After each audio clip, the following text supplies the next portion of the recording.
Hello po mga ka-farmland, magandang hapon po sa ating lahat. Ito po yung pinakadaanan doon sa property na ipinagbibili. Yan po yung sa may labasan.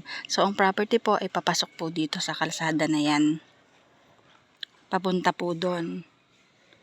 Ang property po ay 27,041 square meter. At yan po ay titulado. So maganda po siya kasi po overlooking and may part po na patag. Ito po ay located dito sa Barangay San Antonio, Kalayaan, Laguna. Yan po yung pinakadaan papunta sa property. Ito po ay cemented din. Nandun po sa banda dun po yung dulo ng kalsada. So may lalakarin pa po kami kasi hindi po makakapasok pa yung pinakasasakyan. Meron po kasing area na hindi pa po sementado. So ayan po yung dulo ng semento. Yun nga po yung pinagpapwestuhan ng mga motor.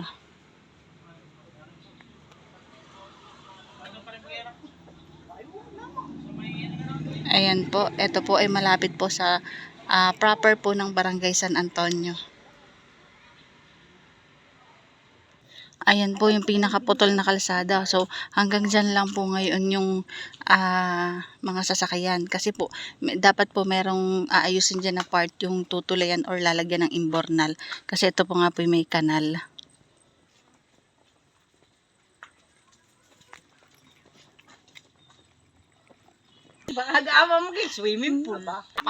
Ayan po yung pinaka problema lang kaya hindi makatuloy ang sasakyan.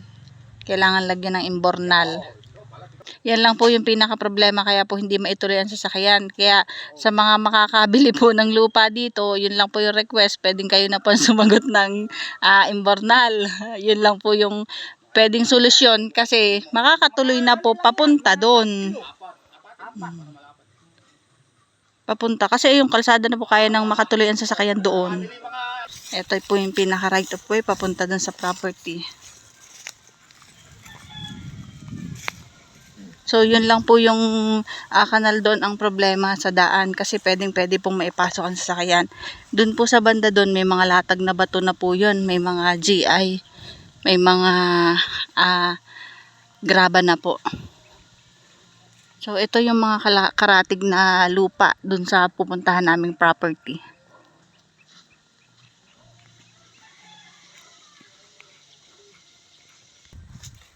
Yan, dito po ay may signal ang cellphone, may signal ang internet connection. Ang pinaka mahaba lang dito ay ang linya ng kuryente. So sa papasok wala pa pong linya ng kuryente. Magpapaposte pa.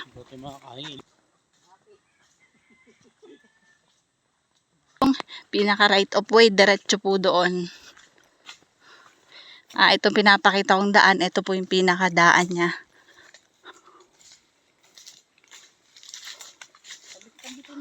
Kasi yan po, may mga latag na po itong bato. Kaya lang, tumagal na nga po yung panahon. Nagkasukal ulit, tsaka nagkadamo na ulit.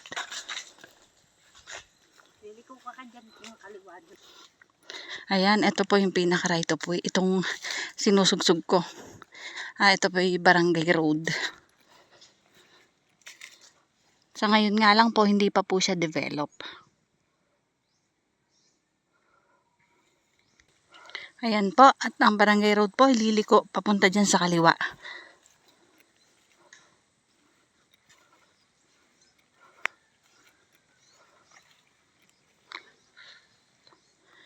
Ito pong nilalakaran kong ito, o yung pinapakita ko na yan, yan po ay Barangay Road. Ito po yung kapaligiran dito sa papunta po sa property.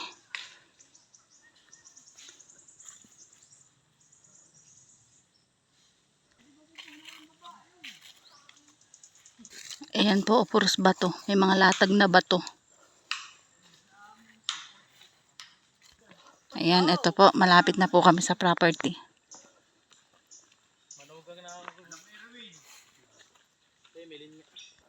May hinog na durian. Nangangamoy. Ayan, ito na po yung bungad ng property. May flat po, tsaka po slope. Overlooking po ang bundok ng Kalayaan. Ang property ay nagsisimula doon sa may nyog. So, paitaas po siya pa ganun. So, overlooking, madami pong tanim na santol, langka, ano ba yan, may kape, merong anahaw, bunga, ano yun, kamansi.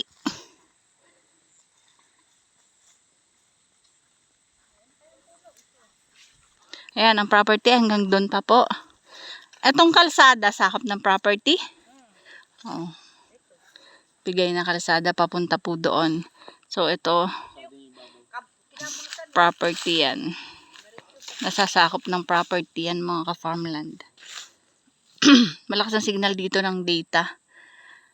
Meron siyang mga tanim na kape, tsaka mga softwoods and hardwoods. May niyog, pero parang wala pang bunga yung niyog.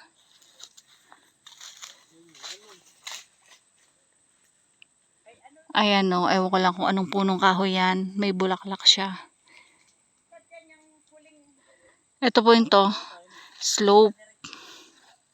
Yan, o kaya po overlooking po ito. Tapos may slope area po. Tapos ito po patag. Ito po ay 27,041 square meter po. Ito po ay titulado at updated po ang tax. Malapit po ito sa proper ng Barangay San Antonio. Ito po ay 250 pesos per square meter pero negotiable po.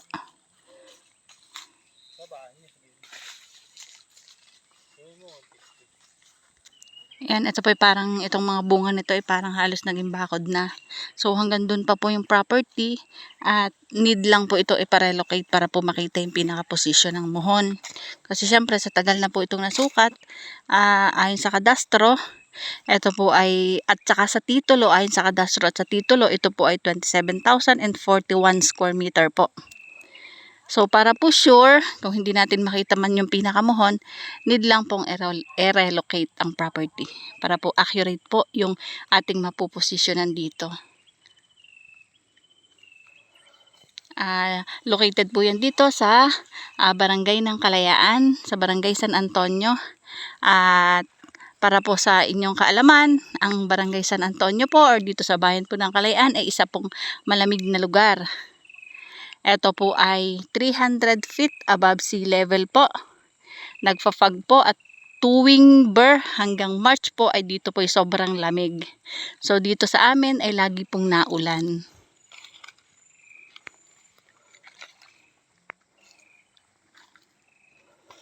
Ang pinaka-summer po namin ay halos April hanggang May. Ang April halos ang walang ulan. Ang May po, yan, may ulan-ulan na po yan. So, ito po yung part po na pa-slope.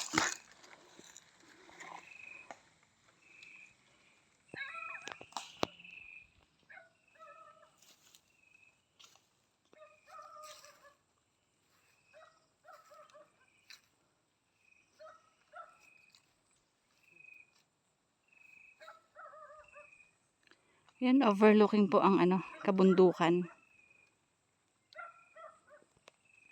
Ito po ay kamansi. Yung para siyang langka. And then, ang punong ito naman po ay dambo. Dambong puti.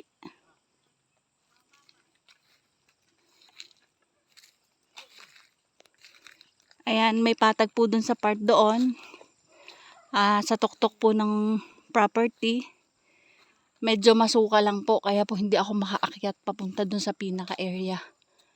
Ito po ay marami pong tanim na punong kahoy.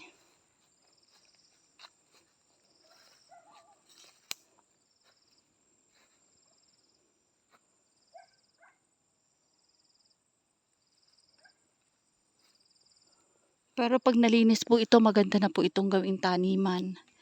Ito po yung pinaka-flat na area. Ayan po, kita na po ang bundok ng San Juan. Ang San Juan po ay isa din po sa Barangay ng Kalayaan.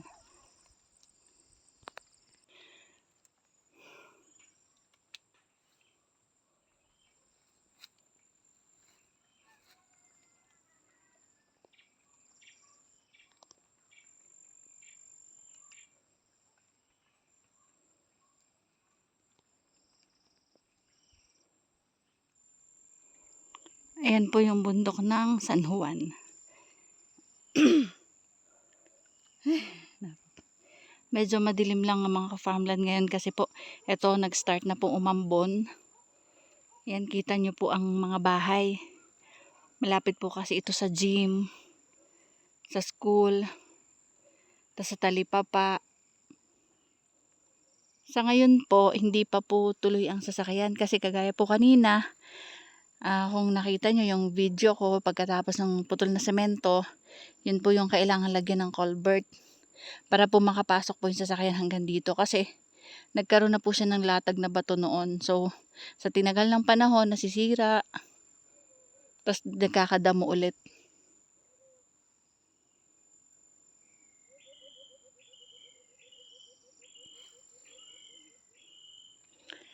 Akyat pa ako ng konti dito sa masukal na area na to.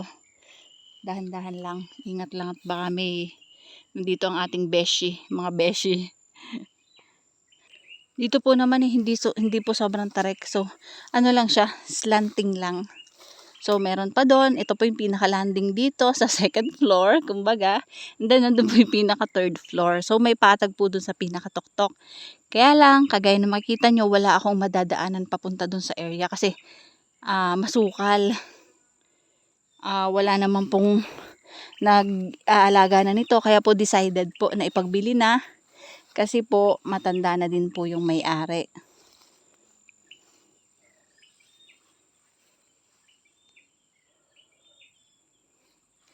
Hindi kita yung bundok kasi gawa po ng puno.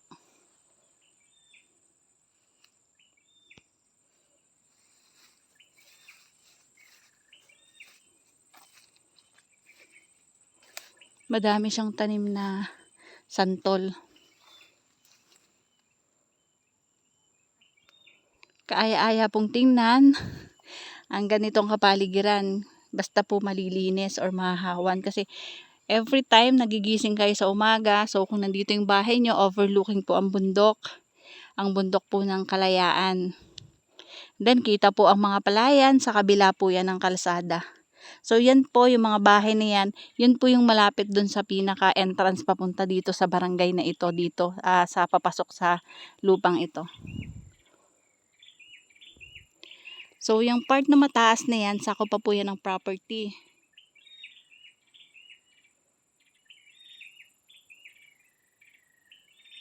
Pasensya na po kayo kasi hindi ko na kayo madadala dun sa pinakataas. So hindi ko po may ipakita sa inyo kung ano pa po yung pwedeng matanaw kasi ayan po, medyo may kasukalan. Katakot pong umakyat doon.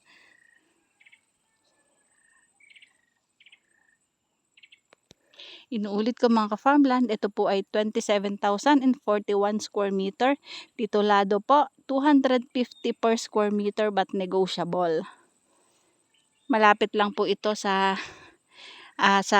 pinaka main road namin. So, nandiyan lang po sa baba yung pinaka barangay road. Yan po ay kalapit mismo ng barangay road pero hindi pa po develop. Kung sakali man po na maayos nga po yung pinakadadaanan, may idiretso na po dito yung sasakyan. Ito po from doon sa pinakaputol na barangay road, estimated po 500 meters po ang layo. May signal ang cellphone, may signal po ang data internet connection.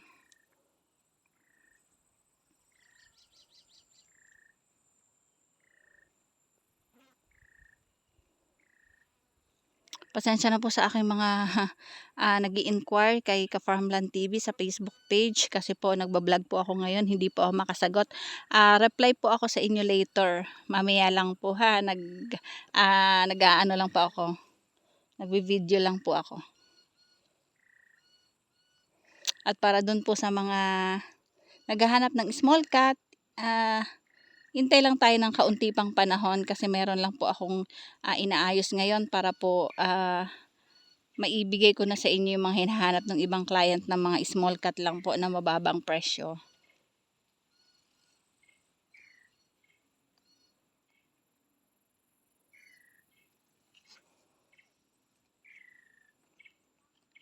Ayan mga ka-farmland. Paano po? Bye-bye na po. Kasi naambon na. Thank you po sa aking mga viewers, followers, subscriber, at sa lahat po ng sumusuporta kay Ka-Farmland TV. Maraming salamat po sa nanonood. Bye-bye po. God bless. Ingat tayong lahat.